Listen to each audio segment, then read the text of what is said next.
Hey, welcome to Sales Development Secrets. All right, yeah, let's get rocking and rolling. I'm excited to jump into this one.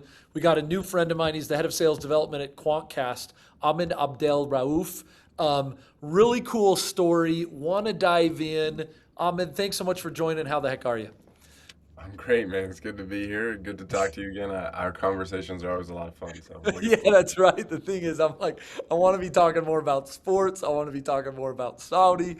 Yeah, But unfortunately, we got to talk a little sales development. But let's yeah, do a little bit on your background and your past, man. Talk to us about kind of your journey into sales development. Talk to us about how you actually made that change and what are you guys doing over at Quantcast? Let's get into your history a little bit. yeah, for sure.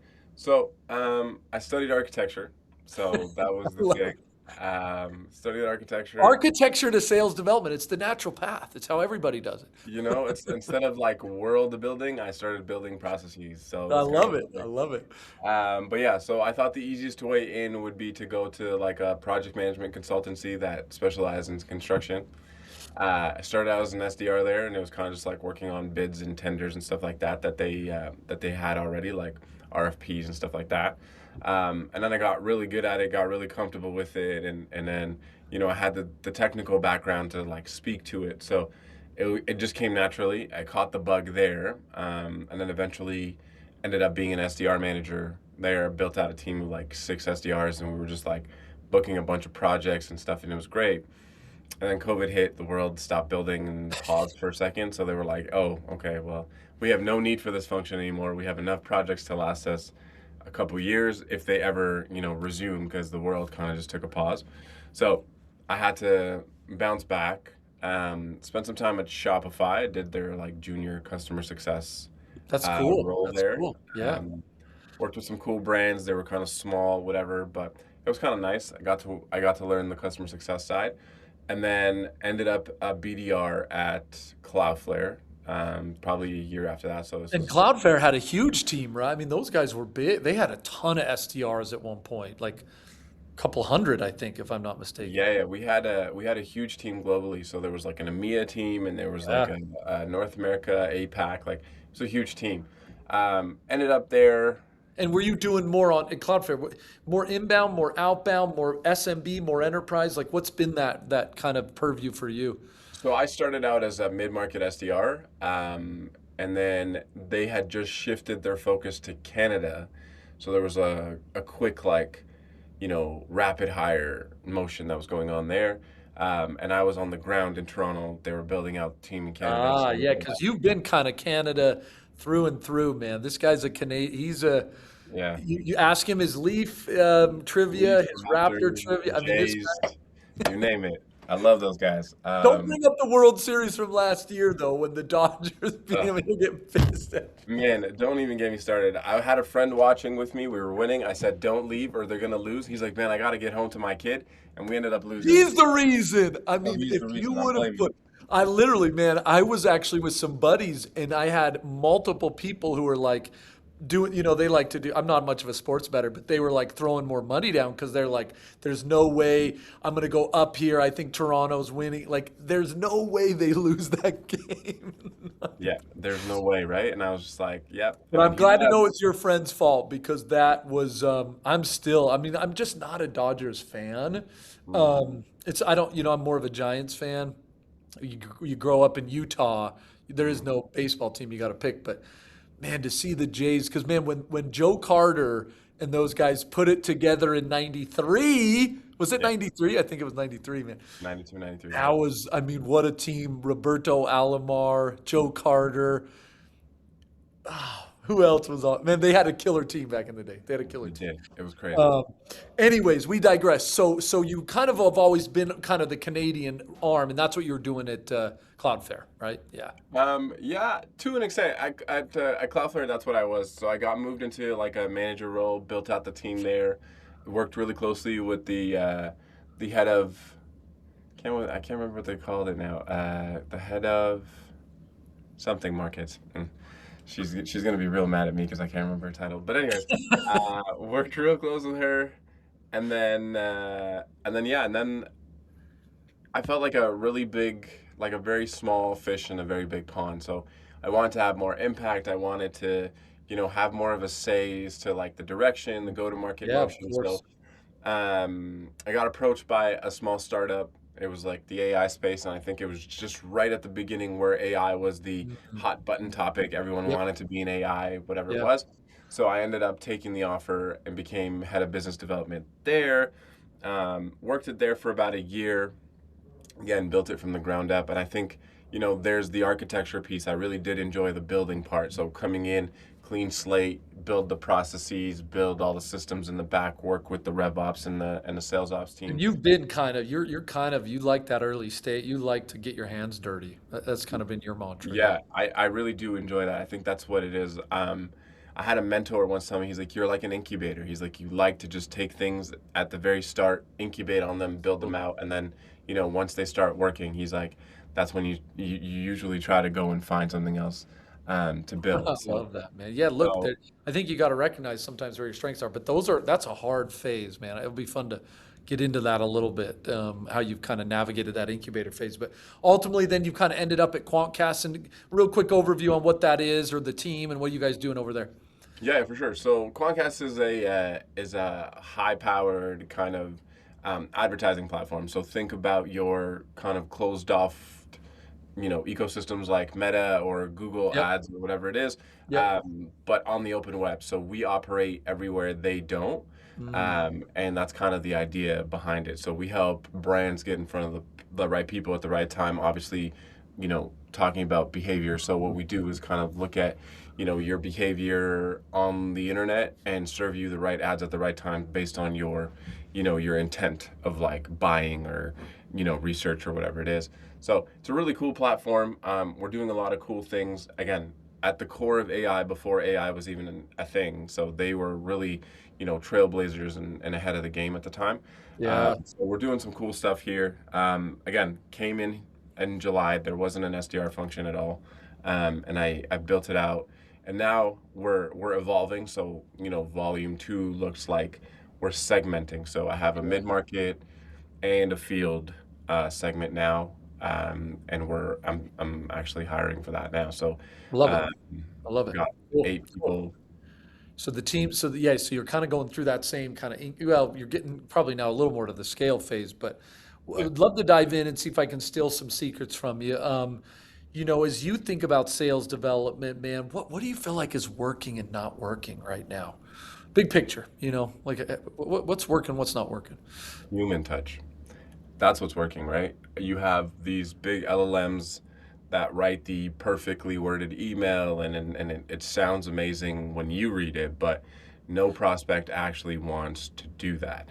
Yeah. Everyone wants a human touch. I was reading earlier today, Salesforce, their CEO or whatever, came out and said we were too aggressive with AI, and I do regret laying off all those humans because we need them now, kind of thing. He made a very similar I statement. saw So something. I didn't finish the headline though. Yeah, you're right. I saw something about yeah, that. yeah. Like be a So little too aggressive.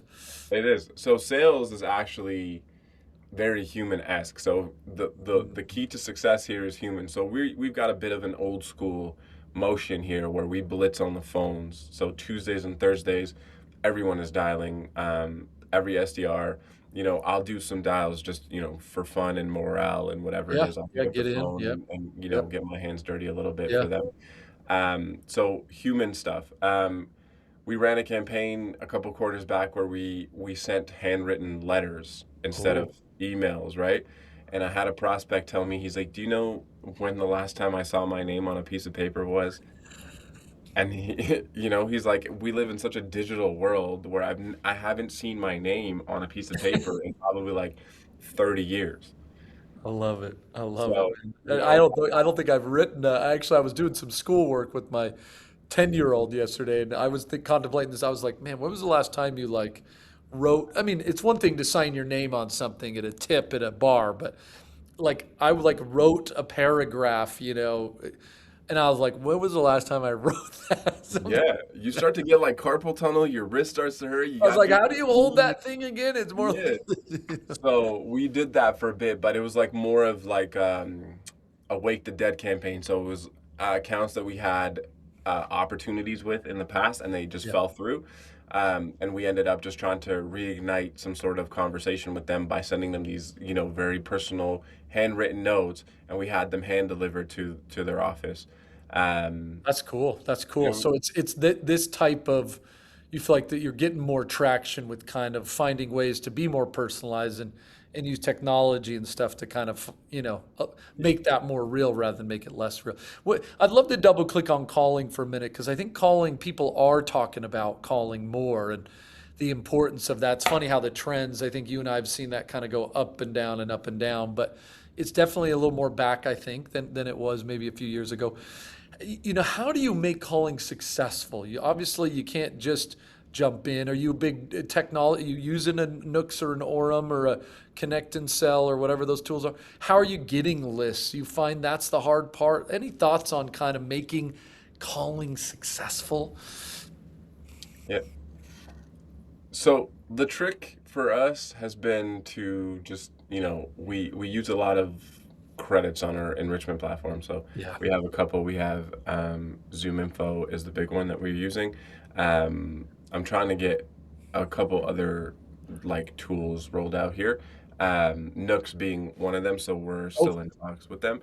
okay. But for now, what's really So been you're doing successful. more old school. You're like just pounding the phone, or are you using like a Apollo or something to dial? No, we're using the dialer from our like sales engagement platform, but nothing crazy. Still, you have to prompt the number, hit click, and then it's just Got like it. Yeah, I love it, man. headset I love it. ready to go. So I think it's a bit of a double-edged sword. What's been working is the big thing that no one sees and you can't really see on a spreadsheet or a dashboard is the team camaraderie, right? When you look at the Oh, I at like the that. Yeah, at the yeah. ballpen of like SDRs, they sit together. And the reason we dial on Tuesdays and Thursdays is because we're in the office. I could have Uh, had it on a Monday or a Friday when we're not in the office, and then everybody dial at home. You'd yeah. probably get more dials in because everyone's kind of just in their corner. But I liked it because it was open. The Everyone dials at energy. their desk. They overhear. They're like, "Oh man, he almost slipped away, but you got the meeting. High five here. Oh damn, that sounded like a little bit rough. Maybe next time try X and Y."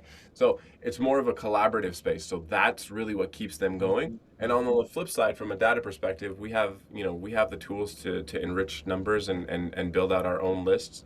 So um, there's that. We're also kind And of how do you do that as a leader? Do you have an ops person? Does each person build their own list? Like, how do you make sure that the quality? Because it's back to bad lists. It doesn't matter how many times you call them, you're not getting them. So, do you put any checks there? How do you ensure that you're doing good stuff there? Do you feel like?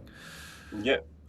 So the biggest piece is obviously collaborating with stakeholders. So the operations teams on both ends. So we have marketing ops and sales ops. Mm. I work with them pretty closely, build out lists.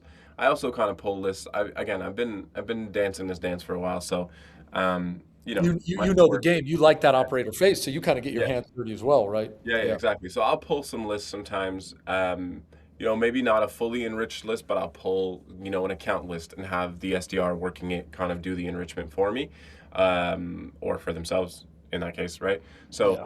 it's kind of it's a lot. So it's a collaborative effort, though. I can't take all the credit. I think the ops teams on hand are very good. That's awesome, man. That's awesome. So you do kind of partner with those guys, but you're running through and then the team. So the camaraderie in the bullpen, you really like that. Because I think people have debated. A lot of people are doing hybrid, but you actually do your day on, get here, get together. Do you kind of kick off anything fun you've done during the day, like kick it off together or after, celebrate or anything there you found ways to kind of keep the team going?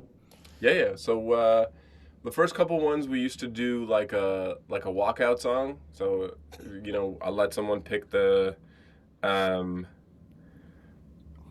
the song that they want us to get Yeah. hyped to and whatever it is. So I'll have the SDRs pick one and that'll be the thing.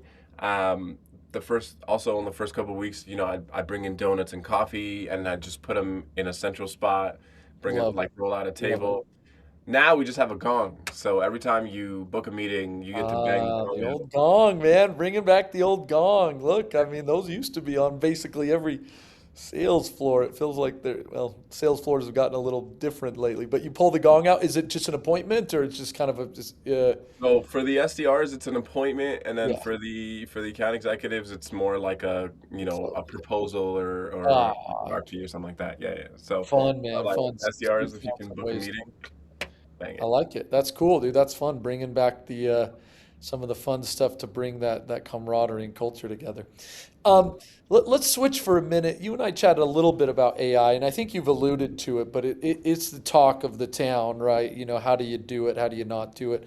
How are you guys navigating this craziness with AI? Thoughts on things you've found, things you hate? Where do you go with that? Uh, Oh, he's contemplating. He's going to be careful on this one. He's going to be careful. no, no, it's not even be careful. It's just I think you have to steer into the skid a little bit. Um, you'd be you'd be remiss to not use AI at the Yeah. phase of life that we're at. But I also don't think AI is the answer. Hence the earlier point about conversation on the phone, handwritten notes. I don't think it's the answer. I think it makes a good SDR more dangerous. Let me, do you like, because I love the framing. So one is you don't replace, you enable, but even on like enabling reps to make them better, I mean, do you feel like like I had one guy be like, Gabe, honestly, I'm just rejecting it. Like finding accounts and don't get me wrong, like putting in an email and helping it write better. But he's like, honestly, the time I have some of my BDRs trying to like have LLM like write a better email, I'm like, guys, just 10 minutes, write your own damn email. I mean, are you too, how far down the camp are you? You're like, no, no, no, man. You got to use it to enable the rep. So you're not anti-AI, but you're anti-replacement. And use it to enable. Is that fair? Yes, 100%. So that's exactly how it is. It's use it to make them more dangerous, as opposed to use it till they're just like crippled by it and they can't come up with a genuine thought or a strategy That is or a little scary though, isn't it? I mean, just what you said, because look, again, I'm now pulling a conversation from just a couple days ago, but he said just what you said. He's like, Gabe, my guys are getting dumber. They're getting dumber. They're not learning the art, and I'm debating taking away the Claude GPT usage altogether because he's like, I don't know if there's enough value from some of these support things. And I don't know if you feel like there's a couple areas, but he's like, look, we have an ops team who's supporting us in finding accounts, so I don't want them doing that. You know, writing emails, it's making them dumber. It's one thing to check, but they're crutching it, Gabe. And so he was getting pretty nervous about the overall usage. I don't know. Do you feel like there's a couple of areas where you're like, one, I am seeing sometimes people get dumber, and two, therefore I'm pushing my team to only use it here and there? yeah. So early adoption. So prior to Quantcast, I had a rep write a very poorly worded email that went out, right? And it's normal to think that this machine, because we depend on machines for most anything, can write without Better. making mistakes, right? Yeah. So he sent out this email, it went out, it wasn't good, and then it got to our like CEO, and he was Oh, I hate. There's nothing worse in sales development when yeah. those emails get passed up the And chain. then he was just like, "What is this? Why are you not like, you know?" And it opened up floodgates for me. So I've seen both sides. I've also seen it where like the same rep given, like an email gem on Gemini can just plug in Mm, like a name and a company and an account, and then Gemini will write this very well worded email because mm, again, it was created and there was guardrails and all that stuff. yeah.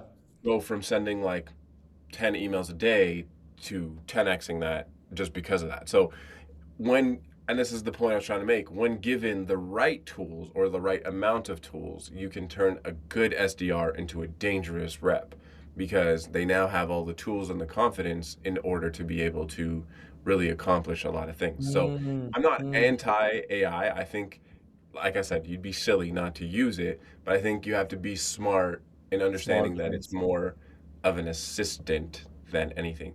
Think I about it like that. like the calculator, right? You can do the equation on the calculator, but Yep. you still have to write it down on your math test. Yeah, there's got to be something. Yeah, yeah, it's not actually replacing.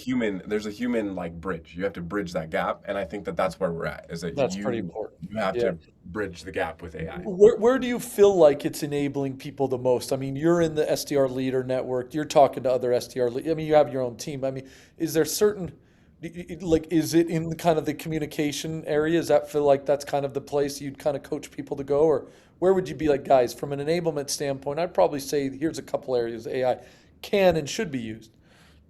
Yeah, I think definitely communication. I think it's a sometimes actually, and I've ran this exercise a couple times. Is it's a great um, cold call like warm up tool. So I'll just prompt a a Mm. Gemini or whatever it is, and I will tell it to pretend to be a prospect, and I'll have one of my SDRs talk to it like it would on the phone, and kind of simulate real objection. Ooh, kind of a role play type thing. Yeah, That's a so fun one. That's cool. it'll throw objections at the SDR, and then the SDR has to react in real time.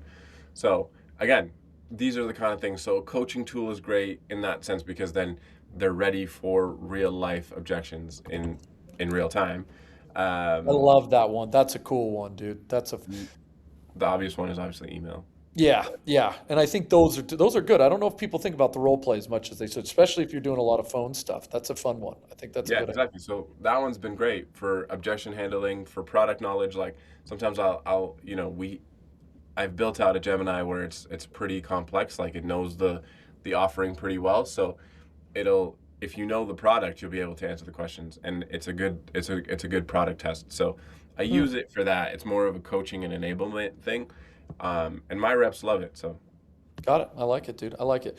Last question, then I'll let you go here, man. You're a tool guy. You know, tools can get overwhelming. And I think you brought that up in our pre-call a little bit. Like, you just got to be conscientious of the tool, the Frankenstein, right? Of just because now all of a sudden I've got, and reps get so convoluted, they get confused. How have you managed that, or any advice to people who are trying to find, like what are the three tools you really need to be successful? Do I need these 50? Because there's a new tool for every part of this damn process, it seems like. honestly, ideal workflow would be a good enrichment tool like a Clay, for example. Yep. That would probably be top priority. And then a good sales engagement platform, a Gong, a Sales Loft, probably. Um, and then maybe a dialer. Honestly, like the dialer's a maybe because a Gong will have a dialer, and you Mm. don't necessarily need a parallel dialer or a power dialer. So those are probably the two tools from an SDR perspective you need. And then now, more recently for me, I'm looking at automating that inbound function. So if I can get like an agent, like an AI SDR or an AI BDR or whatever it is, to kind of just like test the waters for me as inbound leads come in, do the initial kind of like touch, and then send it over to like round robin it to the SDRs to do that Ooh, initial discovery. ooh, I like that. That's interesting. So have them go a little bit deeper. Yeah, I think your point is we've got to find ways to have the SDRs do what they do best, which is this, talking to people, interacting with people. Exactly. Um, I had someone the other day like, man, I'm trying to respond to like tier two leads, more like webinar stuff, and their conversion rate was super low. And we were just debating like, maybe that isn't huge. Like maybe we should, if you're really getting a 1% conversion, maybe somebody else needs to do like, how do we, I just love that framing though. How do we use AI to get more conversations, Exactly. And I Um, think that that's you if you can use AI to do the more mundane, low kind of friction, very low conversion rate stuff, that yeah, might turn into a big deal, but is it really worth the human effort to be wasting that time and effort on right, it? Probably yeah. not, right? And So the if you can cost wise, right? I mean, cost, right? exactly. If you're Right. From a cost perspective.